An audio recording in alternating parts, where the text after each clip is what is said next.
All right, let's dive into what's probably one of the toughest areas in medical coding, the nervous system. In this explainer, we're going to build a clinical blueprint, a real guide to help you navigate the CPT 6 series and do it with a ton of confidence. You know, coding for the nervous system can seriously feel like you're trying to get through a maze, but without a map. I mean, the procedures are incredibly intricate, the codes are super specific, and the rules, they can just be completely overwhelming. So, how in the world do you get your arms around all this complexity?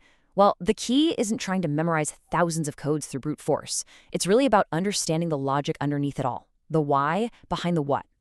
So here's our game plan. We're going to cover 5 key areas. We'll kick things off with a high-level map of the whole system. Then we'll dive right into the tricky stuff with the skull base.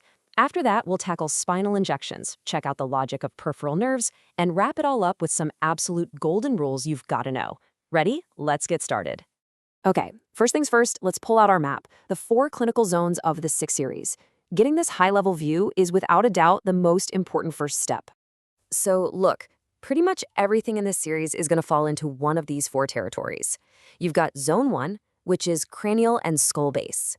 Zone 2 covers the face and neck crossovers.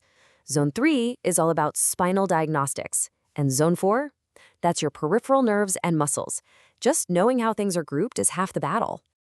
All right, let's head into our first zone, what I like to call the command center of the nervous system.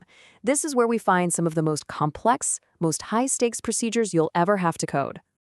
Okay, let's take stereotactic radiosurgery, or SRS. The coding for this really starts with one very basic question. Is the procedure cranial or is it spinal? That one distinction is so crucial because it's going to send you down 2 completely different coding pathways. Now, when we talk about what makes a cranial lesion complex, it's not just about how big it is. Sure, anything over 3.5 centimeters is automatically complex, but here's the kicker. Location can completely trump size. Why?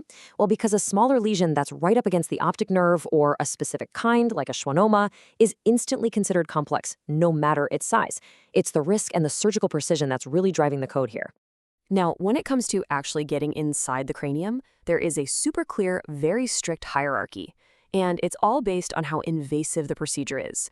You've got the craniectomy at the very top, that's removing a bone flap. Then you've got burr holes, and way down at the bottom, simple twist drills. And this hierarchy, it dictates a rule you absolutely have to follow. And that hierarchy leads us straight to something called the override rule. It's simple. If a surgeon does a craniectomy, that single code basically consumes any lesser access codes, like a burr hole, that were done in the same session. You only bill for the highest level, most invasive procedure, period. For skull-based surgery, the logic is kind of like building something with 3 distinct pillars. First, you've got the approach. That's how the surgeon gets in. Second is the definitive procedure, the actual work being done. And third is the repair. Each of these pillars has its own unique set of codes. So to connect those pillars the right way, you've got to follow 3 rules of the road for modifiers. Rule 1, you use modifier 51 on the approach code if it's the same doc doing both the approach and the main procedure. Rule 2, you never, and I mean never, use the post-surgery modifier -62 with these codes. And Rule 3, the codes have to match anatomically. An anterior approach has to be paired with an anterior definitive code. Simple as that. All right, let's travel down that central highway of the nervous system and talk about the spine. When it comes to coding injections here, it's not about just one thing. It's about getting 4 key variables just right. I want you to think of it like a dashboard with 4 different dials. To get the right code, you have to set every single one of those dials based on the op notes. So you ask, what's the anatomical level? What's the specific injection site? Was it a one-time shot or a continuous catheter? And finally, did they use image guidance? And this matrix for epidural steroid injections, or ESI, shows you exactly how those variables work together. See how the code changes depending on the region, cervical versus lumbar, and whether or not imaging was part of the picture? It's a really clear, simple decision grid. Now, when you're coding for multiple injection levels, you have to know the escalation rules because they are different for different procedures. For transformational injections, that's TSI, you can just keep coding for each additional level. There's no cap. But for paravertebra blocks, or PVB, there is a hard stop. You can only code up to the 3rd level, and that's it. Okay, let's branch out a bit and explore the pathways of the peripheral nervous system. along with some of those related cross-system procedures that often get grouped in here. When it comes to chemodenervation, the logic is actually super clear.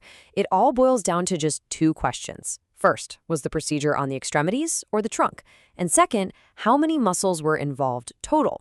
This decision tree lays it all out, showing you exactly how to pick your base code and any add-on codes you might need. Now, this is a great comparison. Here you can see two totally different ways of thinking for cross-system procedures. For strabismus, that's eye muscle surgery, the coding is all about the number of muscles they worked on. But for a thyroidectomy, the logic flips to surgical completeness. Was it a partial job, or did they take out the whole thing? And this is a perfect example of how a tiny anatomical difference leads to completely different codes. So, a carpal tunnel release, that targets the median nerve right there in the wrist. A cubital tunnel release, that's targeting the ulnar nerve up at the elbow. Same idea, but a different nerve means a different procedure and a different code. All right, for our last section, let's zoom all the way out from the individual zones and pull together the absolute most critical rules that apply across the entire nervous system. If you're going to remember anything, remember these. This right here is your ultimate cheat sheet. It's 5 system-wide maxims that will save you from the most common and most costly coding mistakes. You've got the lesion ceiling, max of 5 for SRS. The spinal cap, PVB injections max out at 3 levels. The access hierarchy, highest level code always wins. The add-on golden rule for chemodenervation, code the most complex muscle first, and of course, the modifier -62 ban for all skill-based procedures. So there you have it.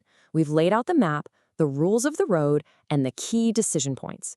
By understanding the logic behind the CPT 6 series, and not just trying to memorize codes, you can really move from just applying rules to truly understanding the clinical story. And that is the real key to coding with confidence and total precision.